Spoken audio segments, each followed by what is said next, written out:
got a nice brother I ran into that's going to help shed light on his struggle with addiction in hopes that it saves somebody's life out there. He's going to introduce himself, tell us his name, his age, where he's from originally. It's on you, brother. Okay, so my name is Devin Gentili. I was born in February. I was born February 24th, 1993, in Northeast Philadelphia, Torresdale area, Morel, and I guess I grew up just like best childhood, you know what I'm saying, like real good childhood when it came to like hanging out with like friends in the woods and stuff like that, and like that's where like I guess you can say all my using started and stuff like that. Just like I know a lot of people grew up the same way, you know, going to school, like had like you know, good schools and stuff like that, but I guess I'll get right into I started smoking weed, and I didn't really like it. If I guess like all my life I really just wanted to well, I didn't realize it at first, but I just like the attention that weed gave me, that from smoking it. Like I just realized that everybody else I was hanging out with didn't smoke, right? So I was the only one, the first person out of my friends to smoke weed. So when I realized that all the girls and all the cooler kids in my you know, hangout started gravitating towards me when I told them that I smoked weed, and then they wanted to do this or that, I realized that, all right, this is cool, like this is something, like, and it didn't seem wrong to me either, because of like nobody was acting like it was like a bad thing. So but back home, I'm an only child, so back home it was like totally opposite. Like when it came to drugs, like my mom always was like no, no, no, no, no. So it was kind of like confusing at first, because I didn't really, like I knew it was wrong, but it didn't seem wrong, just because like how everybody else was like talking about it. But I wound up going to I wound up, you know, the first drug that I really got hooked on was obviously weed, and then I started doing drinking cough medicine and stuff like that. So now like that's like when like you realize like, all right, I like drugs a little bit more than, you know what I'm saying, the average person, because now I'm going to the store and taking a bottle of cough medicine and drinking it, you know what I mean? Normal person doesn't do that, you feel me? But again, like, I mean, I looked up to people, like all my friends that were strictly like drugs. Like I don't know what it was. Like I said, the first time I smoked weed and everything, it was just something like I wanted to get the next high, like that good feeling, like, you know what I mean? But yeah, so I started doing that, and then I finally, like, now my family's getting involved, my mom, my dad, and everything like that, and you know, they're, you know, upset, like freaking out, and they sent me to my first treatment center when I was a kid. But the reason I want to get in and say that is because that when I went to treatment when I was a kid, I think that messed me up like a lot more, because now I started seeing kids that are like you're in a drug treatment center, you're seeing people that are doing heroin and stuff like that. Now I'm not saying I wasn't a drug addict or anything at the time, but when I went in there, now I'm like wanting to try all these other drugs, because I was already doing that on the street. Like, all right, I found cough medicine, I found PCB, like that's the next level I want to be at, you know what I mean? Mm-hmm. And then I started hearing about all these other things, and that's what got me into that. But after my first treatment center, my dad left, and that's the last time I like talked to or seen my dad, when I was 17, and I went to my first treatment center, because him and my mom like got into we're fighting all the time anyway. But I guess that was just like, I don't know, I honestly still don't know like exactly why like he never came back or anything like that, because like as much as of an asshole as he might have been, like here and there, like he wasn't like, he didn't do right, you know what I'm saying? Like, don't get me, but like on some, like when I look at it now, like my mom like thought the same, like thought like it would be better for me too with him not in the house, you know what I'm saying, because he was the reason I was using, because he was just like so, you know, like he was just he's not just a tough dad on like certain things. He's an asshole, and he's like, he takes things way more serious than he should, and then I mean whatever. But when I look at it now, it's like, damn man, if he would have stuck around, I probably would have been at least like a little more scared to go do like things like that. And because when my mom was alone trying to take care of me, it was like get away with murder. It was like whatever, she just believes everything, you know. And being 17, I'm like, that's cool. Like I wanted that, you know. And it, you know, it fucked me up. I mean, it wound up really like going and getting out of hand after that. But the only thing that pisses me off about my dad, that give me a resentment now, it's not his fault that I get high or anything like that, but he said them same exact things to my mom. He said he's gonna do this and that, and exactly what I did, and he knew it like from the rip. So I don't know why he wouldn't just stay and just handle it, because he knew my mom couldn't handle it. Like that's the only thing with that. Like, I mean, I don't know why he would say all that, say I'm gonna be this, say I'm gonna be that, and then not do anything about it when, like, you know what I mean, I'm a 17-year-old kid, you feel me? Mm-hmm. But anyway, when I was 18, I started using heroin. My friend introduced me to heroin, and just like most people, like I was like doing perks or something at first, and I didn't really like opiates much because it made me sick, made me real sick. Because you know, it makes your stomach turn and stuff like that. So I never was an opiate guy at first. I was always smoking wet or fucking taking Xannies. Like that's what I like to do, you know. But then I wound up hanging out with, you know, I started going to more treatment centers and stuff like that, and it started.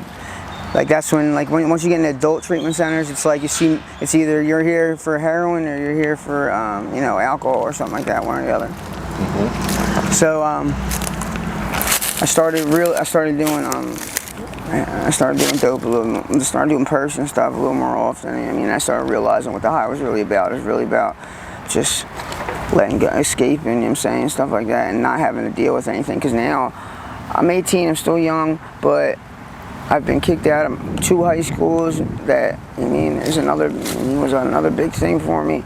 I just barely graduated high school. That's like a whole story in itself. So now, like, I'm kind of like watching everybody else kind of like move on, like that isn't stuck like me, like, you know what I'm saying. I have friends that are just like me, and now it's like I feel like I'm just trying to like hide from that, hide from my mom, because I can't tell her anything. Any decent friend I had, like I can't, I have a problem asking for help when it comes to certain things, and his dad, that was one of them, because all my good friends, and they weren't even hard to talk to either. It's just like I just never was, I just want to just be quiet, I just want to do my drugs, and that's it. Like that's what the problem is, you know what I'm saying? Like and now it's like I've been doing it. I've been going through treatment centers, just playing the system really, because like I never really wanted to get clean like for a while. Like I just thought this was gonna be all right, and I'll eventually get over it. But it just got years and years and years of not getting over it. Like, and it's like you get to a point where it's just like, man, I still don't want to get clean. Like I really don't, because like I obviously, like I've been to so many treatment centers. I've been to Florida, I've been to California, it doesn't matter where you're at, and I mean, Florida, California, Kirkbride, like it doesn't matter. I mean, you're either gonna want it, you gotta want it for it to work, and I swear I want it, you know what I'm saying? Water. But I've been through this, alright, thanks, brother. Yeah. We got you next, alright? Yeah. Good looking, bro. Alright, so,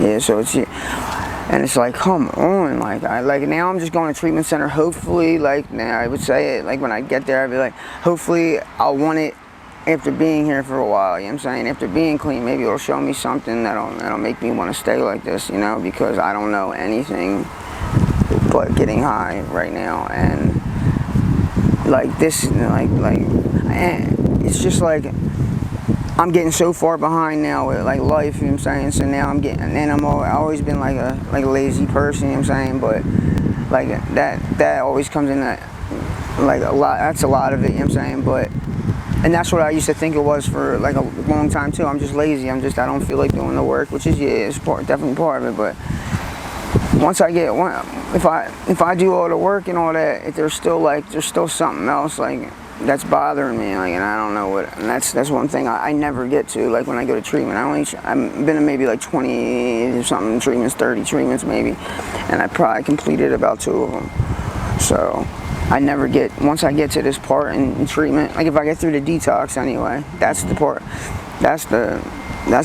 I need to get through now, because I don't know who's like watching this or whatever, but heroin isn't heroin anymore. So the detox that subs would take care of, like back when I went to treatment before, I'd be cool in detox. I take a sub, I go to sleep, and the next thing you know, I can go listen to treatment and get something done.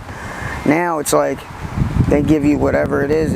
Like subs don't. I don't know about anybody else, but subs, I literally could take 3 subs and it still doesn't do anything. I don't know like what they're putting in this dope anymore, but it's, you know, the trank and the fetty. But this is like, I can't get through the sickness for the life of me. I did it last time, and I got like I got through it a little bit, but I wasn't really doing fetty and stuff like that. You know what I mean? So it was a little easier than it's gonna be now. Now it's like I can't even go to the hospital and like get anything done for my health, because I go there and after day 1 of being sick, I start like yelling. I start screaming. I start getting really bad. Like, you know what I mean? Like, I don't know what, like it's like I'm about to, like, I don't know, like, you know what I'm saying? Like, they gotta put me out. They gotta literally like put me to sleep, like, cause I start getting loud. You can't have that at the hospital. So it's like, now I'm just like, right now I'm just in this circle of like, yeah, I'm gonna go, like, cause I need to, you know what I'm saying, for just other reasons anyway, like getting off drugs, yeah, but like I gotta go for like health wise and things like that, like, you know what I mean? But yeah, thank you.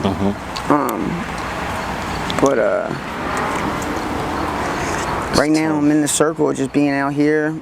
My mom let me stay, like, whenever I decide to go home and get a shower and stuff like that, like every other day, you know, every couple of days. It's been a few days now. But I just get stuck out here stealing from stores, trying to make enough money throughout the day, just make enough to get my drugs, and then like, sometimes I'll make enough and I'll be like, maybe I should go to the hospital today, and then it's just like, why? Because I definitely don't have enough to stay there if they want me to stay, and it's just like, it's gonna be a whole waste of time, you know. So now that's where I'm at now. I'm just in this circle of trying to go to treatment, but knowing I'm not gonna, like, you know what I'm saying, like, it's like I don't know what I'm gonna do, like, cause like that's just setting myself up. But like, if I don't just do it, like heck with the drugs and the money and bringing it to the hospital so I can stay, like, I mean, if I really want to get clean, I feel like I'm just gonna, get up and do it. And like, just like people say, you gotta want it, like I was saying before, like, you gotta want it, and like, I can't believe it that I don't, like, I can't understand, like, that I don't just do it, you know what I'm saying, like, but that's, and it probably has to do a lot with, like, just looking at where I'm at and what I'm going to be doing and how far it's going to really take me. I mean, but then again, I did see a friend of mine, right, that I grew up with, my best friend, really, and he's one that just went the other way, but he literally, he's been my oldest friend, my best friend since I was a kid, and he picked me up on Frankfurt not that long ago. I was so embarrassed, but it's been like 12 years I've been doing this, so looking at what he's done in 12 years, which is crazy, I can't believe all the stuff he's done, and like seeing where he's at, that was cool, because I didn't know you can get that much done in 12 years. I've done nothing in 12 years, you know what I'm saying? So it's like, to see somebody do all that in 12 years and see where he's at, it's like, all right, 12 years. It doesn't have to be 12 years, I'm just saying it's been 12 years, something like that. Right. So then it's like, all right, I'm 30 years old, so 12 years, 42, if I'm like, if I get my health together and everything like that, that's not that long. I mean, I can do something. I mean, life can be something, you know what I mean? Like, because that's where I used to be like, dude, what am I gonna be anyway? Like, it takes too long to do anything. It takes too long to get anywhere, you know. So even if I were to get clean, I have to do all that, and then on top of that, with that, I'd have to, you know, go to school, do this, do that, just to get a good, decent job, and stuff. But it's like, yeah, it takes 12 years ain't a little time, but it's just cool because it's like that whole this 12 years felt not like 12 years. So yeah, but that's where I'm at right now. Right now I'm just running in a circle, waiting to, you know, want it enough, basically. Right. You know? Well, thank you so much, brother, for sharing that with us. If you can go back in time, what will you tell your younger self? I would tell my younger self to, honestly, I would tell my younger self to take his mom and his dad to church on Sunday and start getting in the Bible and stuff like that. Because if you were to ask me what kind, like if you were to live life be able to pick a life and like a family and everything like that, if you could do it all again, it wouldn't be like I want a rich family, I want a bunch of money. It would be I want to be in like a nice, good, like loving Christian home. So yeah, that's what's up, man. Yeah. Do you have a favorite band or artist you listen to? Right now, yeah, I'm really so behind on music, but I mean, I guess I can say, I'll say Meek Mill, I guess. Okay. Yeah. Honesty in the world, honestly, because anything you see with the world, like you got to go through, you know, computer, media, stuff like that, and it's just like you can't believe anything. So, yeah, honesty with everybody. Okay. Do you have children? No. Okay. What are your short-term goals now? Short-term goal would be to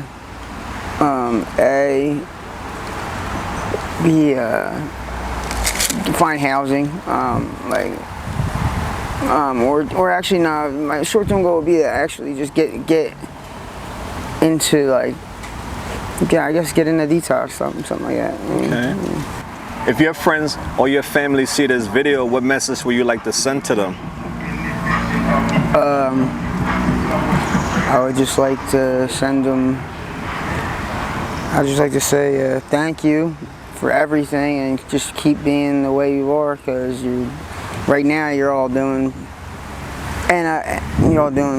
great, especially when it comes to my friend, you know, doing what he's doing, because he's really reaching out. And just be there like you always been. We out there. Peace out. Okay. Yeah. Do you have a skill or a hobby? I guess I don't know. I like writing, like just not just like writing, like actually writing, like stuff. Yeah. You know, yeah. Okay, that's what's up. All right, brother. This one is to take us home. There are a lot of people in this world who judge people who struggle with drug addiction. What's your message for the world? My message for the world is that it seems like it is getting better with the whole people, because it's touching a lot more people now, this addiction thing. So a lot of people are seeing it and trying to like actually like see who people are, and like understanding that it's not, you know, it's not really them or all them. It's the drugs taking over them. So I think that